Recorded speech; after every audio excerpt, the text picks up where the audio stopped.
lovely people. I hope you're all well.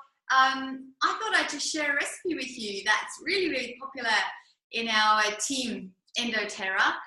It's actually a recipe of a friend of mine in Canada called Daphne Clark. Shout out to Daphne. And I've adjusted it a little bit according to taste and availability in my home today. So let me quickly run you through the ingredients. I have 2 cups of my homemade coconut milk that I make here in my Thermomix. And, oh gosh, let me just get the lid out here. So that's it, coconut milk, 2 cups. I have a handful of cashew nuts. Well, these are actually macadamias, but the recipe calls for cashews, makes it nice and creamy. There we go. Next, a quarter of avocado. So there we go, quarter of avocado.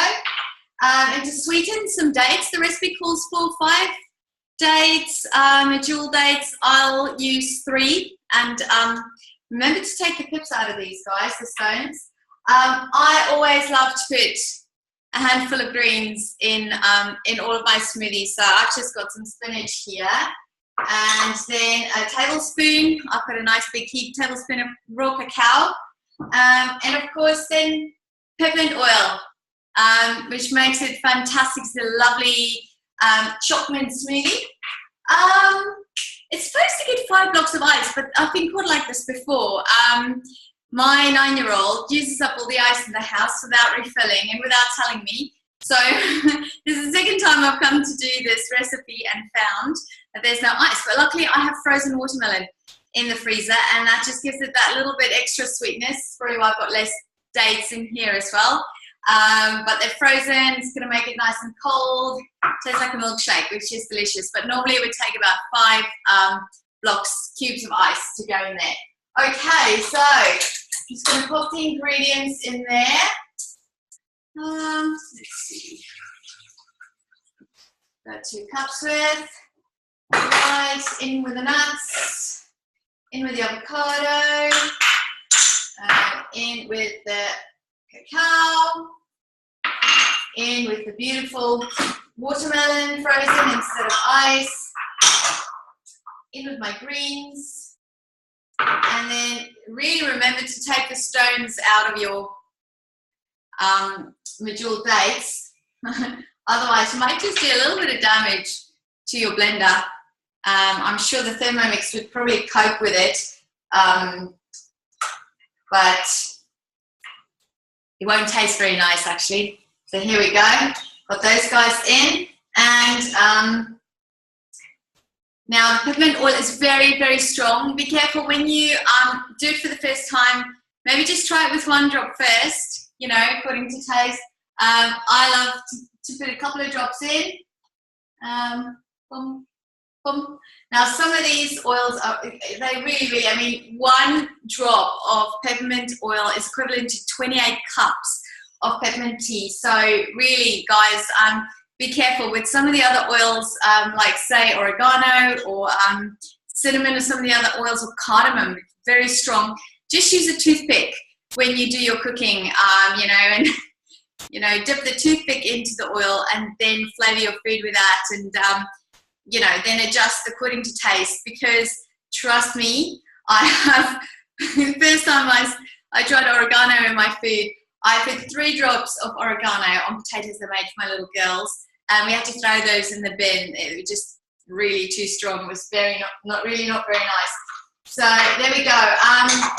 Peppermint oil is a fantastic all-rounder. So you're going to feel it in the smoothie that it really soothes the digestive tract so beautifully cooling sensation in your digestive tract. And so it's really good for digestive support. And it also features, along with ginger and fennel and a few other things, in our digestive blend, Digesten, which is phenomenal, really instant results that you can feel it. You know, we prefer to rub it on our tummies. It just draws in with that cooling sensation of the peppermint and the warm sensation of the ginger, bringing instant relief. My children really love it. It's a real hit in our home. And then peppermint as well, we use, you know, for headaches. in our home, or to cool down, and on a you know, on a hot day, put in a spray bottle with water.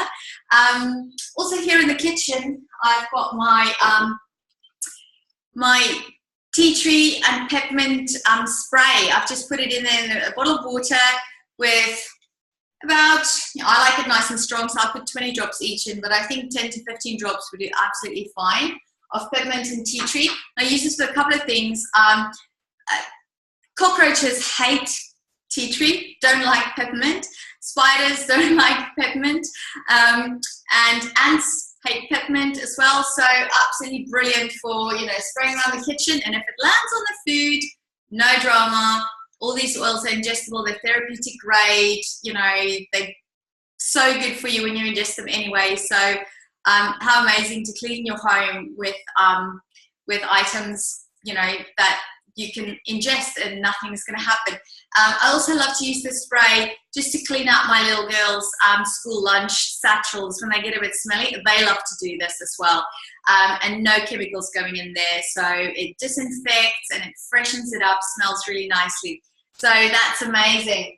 Okay, so whilst I'm setting this off, I'm going to just pop some oils in front of the camera that would be good for cooking with, that we use often to cook with. So yeah, because it's going to make a bit of noise, so I'll just stop talking then. Okay, so here we go. Let's set our, okay, let's quickly set it for a minute, and here we go.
That's it. So you've seen some of the oils. I still have marjoram and thyme and basil and cilantro here, which you haven't seen. And you've had to practice your back to front reading there as well because of the camera. But you know, it's always good to have something that keeps you on your toes, makes you think a bit, practice the brain. Oh my goodness, look at that. It's beautiful milkshake consistency. Choc Mint Milkshake. Look at that. I probably should have just let it go a little bit longer. Isn't that just lovely? Yum. So this one is the Daphne Clark for her beautiful recipe, and you can serve 2 people comfortably with this recipe. Enjoy, try it at home, put your own things in there, and yeah, don't be afraid to use your essential oils in the kitchen. Put in your smoothies. Wild orange is really beautiful in some breakfast recipes as well, in smoothies, in your desserts. I put rosemary or lemon or oregano or basil in my salad dressings, along with apple cider vinegar and olive oil and salt and pepper, Himalayan salt and black pepper. So, you know, the possibilities are endless. And the amazing thing is that they enter into your body and they act at cellular level to support your body to keep itself healthy, which is so amazing. So here's the essential oils. See you guys. Bye.